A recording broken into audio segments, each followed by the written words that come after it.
अस्सलाम वालेकुम नाज़रीन, आप देख रहे हैं एनपीजी मीडिया। मेरा नाम यासर शमून खान है। ज़मान पाक के बाहर खड़ा हूँ। आज का दिन एक हैरत अंगेज़ दिन था। आज खौफ के बुत तोड़ते हुए कप्तान इस्लामाबाद पहुँच गया और इस्लामाबाद हाई कोर्ट में पेश भी हुआ और दहशतगर्दी के 5 मुकदमों में अबूरी ज़मानत भी उनको मिल गई, हासिल कर ली।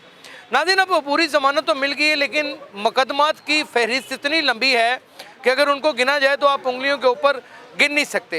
थाना सीटीडी के अंदर भी तमाम तर उन अफराद ने जिनको नामजद किया गया, चेयरमैन तहरीक इंसाफ को और आज़म सवाती साहब को, मुराद सईद को, जितने भी लीडरशिप के जो अहम रुकन हैं उनको सबको नॉमिनेट कर दिया गया है। उनको नोटिस भी बाकायदा तौर पे हो गए हैं। सीटीडी की थाने में उन्होंने पेश होना और शामिल तफ्तीश होना है। शामिल तफ्तीश होने का मकसद ये होता है कि उसके बाद फिर फर्द जुर्म लगनी होती है। ये बंदा गुनाहगार है, इसे जुडिशल रिमांड के ऊपर रखना है, इसके ऊपर कोई फर्दर जुडिशल इंक्वायरी की ज़रूरत है या नहीं है, इससे कोई रिकवरी तो नहीं करनी, क्योंकि वो तशद्दुद अमेज़ वाक़यात के ऊपर मबनी एक FIR है। उसका तो जो रिज़ल्ट निकलेगा सो निकलेगा। लेकिन आज की एक बड़ी हैरत अंगेज़ डेवलपमेंट हुई, वो ये हुई कि इमरान खान की गाड़ी में से 3 अफराद को उतार लिया गया। एक उनके ज़ाती फ़ोटोग्राफ़र को, एक उनके सिक्योरिटी गार्ड को और एक और लड़का है उसको उतार लिया गया और बाकायदा तौर पे उतार के पुलिस उनको प्रिजनर वैन में ले गई, क्योंकि वो एक पर्चे में नॉमिनेट थे। एक का जुर्म ये था कि उसने ज़मान पाक में एक खातून को बाकायदा तौर पे पुलिस के हाथों पिटने से बचाया। दूसरे का जुर्म ये था कि उसने तस्वीर तशद्दुद अमेज़ खींची और तीसरे के जुर्म का अभी तक हालो अहवाल हमें मालूम ही नहीं हुआ।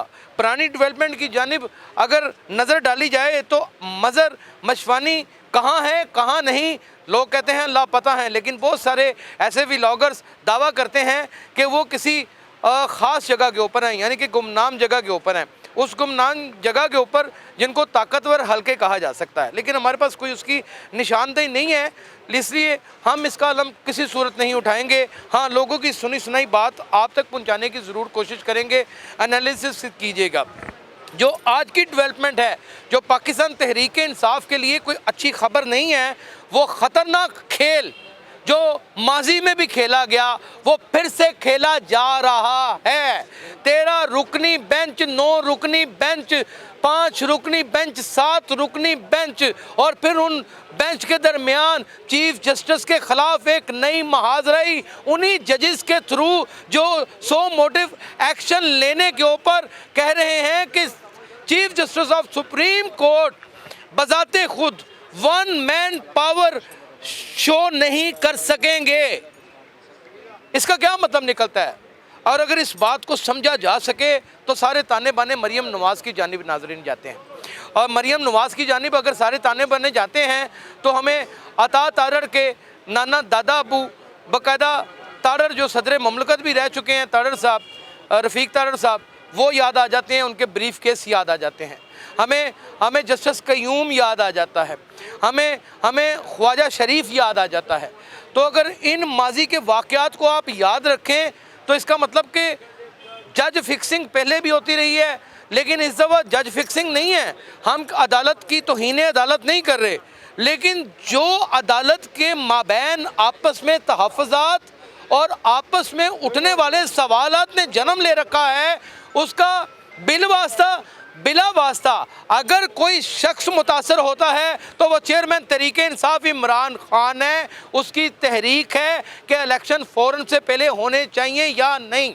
अब याद आ चुका है तमाम जजेस को कि जब मोहतरमा बेनज़ीर भुट्टो शहीद हुई थी तो 40 दिन के लिए इलेक्शन कमीशन ने इलेक्शन को मुलतवी कर दिया था, लेकिन यहाँ तो बात अक्टूबर की जा रही है। सूरत हाल दिन ब दिन बिगड़ती चली जा रही है। गलियों महलों से लड़ाई निकल के दस्तों गिरेबां होने के बाद पुलिस और अवाम एक दूसरे के आमने सामने लाठी चार्ज और पत्थर चलाने के बाद आज अदालतों में भी धक्कम पेल और एक दूसरे की मुखालफत का सिलसिला शुरू हो चुका है।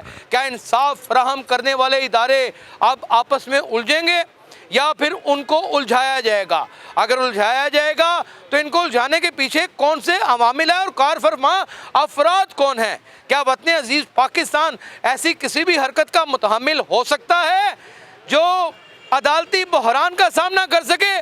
ये वो वतन अजीज़ पाकिस्तान है जहाँ 6-6 लाशें सिर्फ आटा लेने वालों की बाकायदा तौर पे उठाई जाती हैं। ये वो पाकिस्तान है जहाँ पे बहू बेटियाँ सड़कों के ऊपर जिस्म फरोशी का धंधा करने के बाद अपने घर का राशन और माल और सिलसिला चलाते हैं। ये वो पाकिस्तान है जहाँ पर बाकायदा तौर के ऊपर ज़मीन के इतने से टोटे के ऊपर कत्ल हो जाता है।